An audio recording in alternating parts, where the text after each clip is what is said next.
Hey, what's up, you guys? Bloody Jacob here to bring you my review of The Amazing SpiderMan, which came out back in 2012 and was directed by Mark Webb and stars Andrew Garfield and Emma Stone, as well as Sally Field, Martin Sheen, and others, of course, as well as Rice Ifans, has Dr. Kurt Connors or the Lizard. And I got the Blu-ray DVD combo pack right here. And I already talked about the first Sam Raimi Tobey Maguire film, and I decided just to go into the other series and talk about the first film of this, and then eventually I may talk about the original Spider-Man 2, and then maybe I'll talk about the Amazing Spider-Man 2, sort of, dip into both of them like that. Because I'm a pretty big Spider-Man fan. I got a little stuffed Spider-Man hanging in the background there. If you can't see him, I'm wearing a Spider-Man shirt right now. And Spidey's just one of my all-time favorite comic book characters. It's Batman, Punisher, Spider-Man, Hulk for me. And I've personally enjoyed all the Spider-Man movies to some extent. I definitely like more, certain ones more than others. And I was kind of eager to talk about, the Mark Webb and Garfield films, because whereas the first two Raimi films, at least, are kind of hailed as, very good, if not classics by a lot of fans, these are pretty looked down upon nowadays, both of them, really. With Spider-Man Homecoming, coming out recently, and, the praise that's getting. People are just talking about these more than ever, saying how, bad the Amazing Spider-Man films were and different things like that. And I just rewatched the first Amazing Spider-Man film with my girlfriend a couple of nights ago. And what's shocking is that, controversial opinion here, but, it is an opinion. People are allowed to have them. What's interesting is that we both agreed that this film right here, the Amazing Spider-Man, we actually thought was better than what we've seen with Spider-Man Homecoming. Whoa. A lot of people right now are probably either going to thumb down the video or write some kind of comment or just get pissed off, and I don't know. Now the Amazing Spider-Man isn't perfect, don't get me wrong. And I did enjoy Spider-Man Homecoming. I rated a B+, I think. I'd probably put it to a B minus at this point. But I did like it. I'm definitely eager to see more of what Tom Holland can do as the character, given time for, his version to mature and everything like that.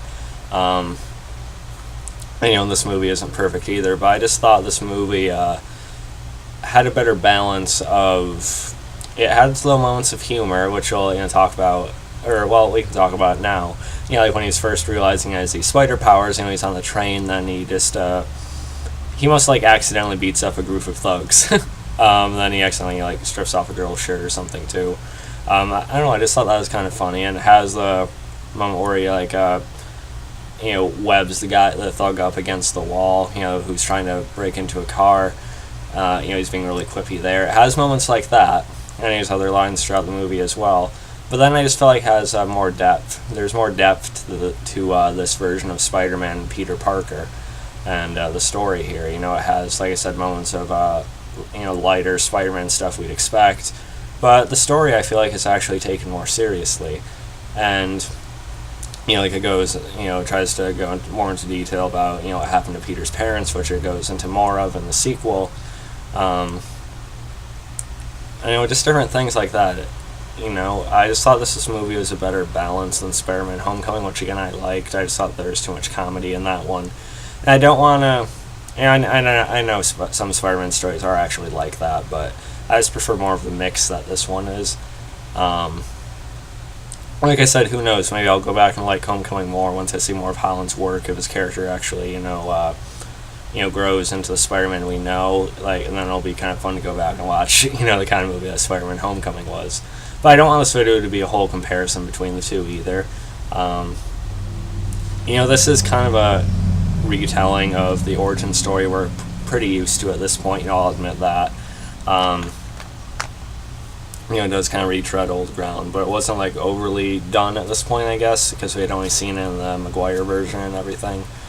So basically, he's this, Peter Parker, played by Andrew Garfield, is this kid in high school, and, he's living with his aunt and uncle. He's sort of the nerd.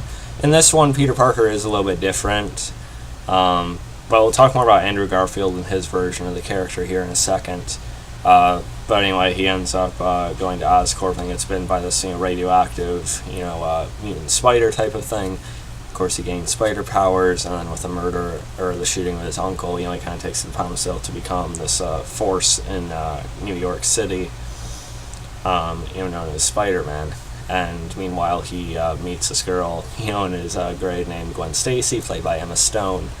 They sort of, find a connection with each other, and her father, of course, is the police captain, played by, for some reason, I forget his name right now. Yeah, Dennis Leary, of course. And who kind of disagrees with the vigilante style that Spider-Man is going for here, or the way he's going about it. And meanwhile, you have Dr. Kirk Connors, who worked with Peter's father, who is, working on these things in Oscorp. These things, I'm not going to go into detail. And, he's kind of meanwhile being forced by Oscorp to go into these more dangerous type of experiments and things like that with the crossbreed engineering and stuff like that. So he has ties to Peter's father, but then he is forced to sort of experiment on himself, to run a human trial. Then he transforms into the Lizard, who is much more aggressive and sinister side of himself, and there we have our movie. I probably didn't really explain that correctly, but anyway, so Andrew Garfield's Peter Parker in Spider-Man. I like Andrew Garfield a lot as an actor. I think he's really done some amazing work these past couple of years. We've seen how good he was in Hacksaw Ridge, which is one of the best movies I've seen over the past few years. I haven't seen this movie yet, but I heard he was also really good in Silence recently.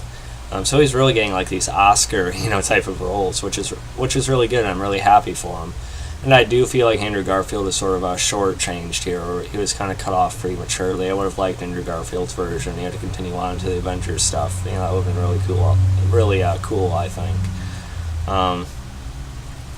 There's little issues I have with his portrayal of Peter Parker and Spider-Man here. Sometimes I think he's stutters, or he's the way he talks is a little bit overdone sometimes, I think. But nonetheless, he still gives a really good performance. When after Martin Sheen, Uncle Ben is shot, just the scene with Aunt May, I think, is actually pretty raw, and it made you really feel the human side of the character pretty well, I think. And I know Andrew Garfield was a pretty big fan of Spider-Man before he did this movie, too. So he really did, show his acting chops here. And also in the sequel quite a bit as well. And then his chemistry with Emma Stone, Gwen Stacy. Emma Stone I like quite a bit as well ever since I've seen her in Zombieland. Still eager to hopefully see her in the sequel at some point. I think she makes a really good Gwen Stacy, and they have really nice chemistry together. Better chemistry than Maguire and Kirsten Dunst had in the original trilogy. Although they had a kind of a nice relationship in the first one, the Mary Jane character just kind of got a little bit frustrating writing-wise in the two sequels. And I think Peter and Gwen's relationship in these movies are a little more consistent, although we only got two of them here, of course, unfortunately. And as far as the Spider-Man suit, a lot of people hate this one too, especially the eye area and sort of the design around the head and everything like that. Some even go as far as say it looks like a basketball or something like that. I don't think it's that bad. But I like the coloring and sort of the shape of it, I guess. I should have had a picture to, put up, but I guess we could just use this as a reference. It does look a little bit awkward sometimes. It's not my favorite suit either, at least with the head design and everything like that. But I don't think it's terrible, and I actually could have gotten used to it had it been in the next movie. But the next movie, The Amazing SpiderMan 2, although I don't like that as much as this one, that one, did have the best Spider-Man suit I've seen in a live-action movie yet, so. But I didn't mind this one. So I did like Andrew Garfield's Spider-Man here. I think he was, like the movie, was a good balance of humor and, sort of that serious, more human, emotional weight side of Peter Parker. So there are like little scenes where you think, okay, how could people not know he could be Spider-Man now? When he breaks the the backboard, when he dunks the basketball and does like a flip and stuff, or he bends like the field goal post. There are little things like that which they probably should have written differently, but I don't think people would be talking about that if they weren't trying to bring down the whole movie.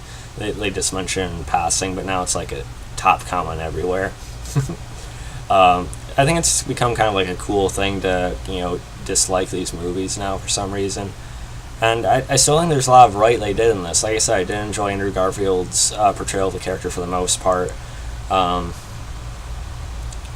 And the suit, minus like the face area, I think actually looks pretty cool with the design and everything. It looks really sleek. I really like the spider logo. I think it looks pretty cool as well. And as far as the Lizard as a villain, not the best. Definitely not the best we've had in a Spider-Man movie, but I think the actor did all right. The CG on him, on the actual Lizard itself, was okay for the most part. I just didn't really like the design in the face. They went for like more of a Killer Croc humanoid like face or something like that. I don't know. It just didn't look quite right to me. But it wasn't terrible, and I still don't think it's the worst villain we've had in a Marvel movie. Then people like praise the twist in Spider-Man Homecoming of spoilers. Like, skip a minute if you don't want to hear me talk about Spider-Man Homecoming. But people were so happy with the twist in that movie of Michael Keaton's character being, Tom Holland's, love interest, which I didn't really think was that surprising. It's kind of a cliche when you actually, see what's going on. And I actually thought the dynamic of Dennis Leary's character being the police captain was actually handled well here. There's even a good joke about, or sort of a Godzilla reference they have in this movie. When Peter tries to tell him about what's going on with the Lizard and things like that, he talks about, how he's not the mayor of Tokyo and things like that, sort of a cheesy line, really, but I'm a massive Godzilla nerd, so I like any little mention like that. I do like their dynamic, and how it actually pays off in the end, I think is actually really well handled. And despite the Lizard not always looking the best all the time to me, at least design-wise, there are some pretty cool, fight sequences in this movie, or moments between the two. I like the sewer scene where Peter's trying to kind of bring him out. Excuse me. And I also like the fight scene at the high school as well. We have our Stan Lee cameo there. He has his headphones on, so he's completely oblivious to the fight going on behind him. Spider-Man even has to pull a desk away from him that's flying right at him. So that's one of my favorite Stan Lee cameos, actually. And I think just the way Spider-Man was done with his action scenes, he uses his webbing a lot of the web bullets, kind of thing over and over the. And then, you'll have him like crawl on the walls and just kind of like outmaneuver the Lizard as well. So I think the way they actually had Spider-Man move around in this is pretty good. Then as far as, a lot of people also talk about when they, the citizens of New York, they use the cranes to help Spider-Man go after the Lizard at the end to get to Oscorp, stop him from sending out the mist or whatever it is, to turn people into lizards. And it's kind of a stupid, scheme or motivation, I guess. But this isn't Dr. Connor's like grand plan. This is like a really, demented, just a weird instinct version of him. So it's not like he planned this. This is just what his lizard brain concocted, I guess. Or that's how I try to think of it anyway. One of my other little favorite moments in the movie, though, is a sequence on the bridge where Lizard's just, throwing cars off left and right, and Spider-Man's having to shoot webbing and, hold them up, one by one. And there's a little boy who ends up being trapped in the car, and then he takes off his mask. The boy's not going to remember exactly, who he is on the streets or anything like that. Maybe if they even run into each other. I'm sure people would pick that apart as well as being a stupid move on Peter's part, but he gives the boy his mask, and then he is able to have him climb through the car, and then he's able to shoot the webbing and get him out just before it falls into the water and burns up. Of course, it won't burn up in the water, but as the gas was kind of bringing up issues. So I actually thought it was a good moment with Spider-Man and the kid here and his father. So the father, uses the cranes later, and I like like I said, I like the stuff between Gwen Stacy's father and Peter. And then the unmasking scene where Captain Stacy finds out it's Peter, I thought was pretty good. And one of his men still shoots Spider-Man in the leg when he tries to go off, which is why the guys try to use the cranes to help Spider-Man get to Oscorp a little bit quicker, which I thought was pretty good. It's not quite as iconic of a scene as like the train sequence in Spider-Man 2, the Maguire film, but I still thought that was a good moment there. And when Captain Stacy is killed in the fight with the Lizard, we get a pretty well acted moment between him and Peter here. He tries to he tells Peter he's gonna have enemies and to leave Gwen out of it, which of course he does. And that's it kind of ended in an odd way. They probably should have saved Peter's renewed interest in Gwen until the next film, I think, like at the very beginning or something like that. Because I felt a little bit odd that we had this great emotional scene with Peter and Captain Stacy. Then we have a really well-acted scene between Garfield and Emma Stone here when she goes to him after her father's funeral, and they talk about why he wasn't there. That was a really, really good scene. But then he just says at the end how promises, breaking the promises that you break are, I don't know, I forget what he says exactly.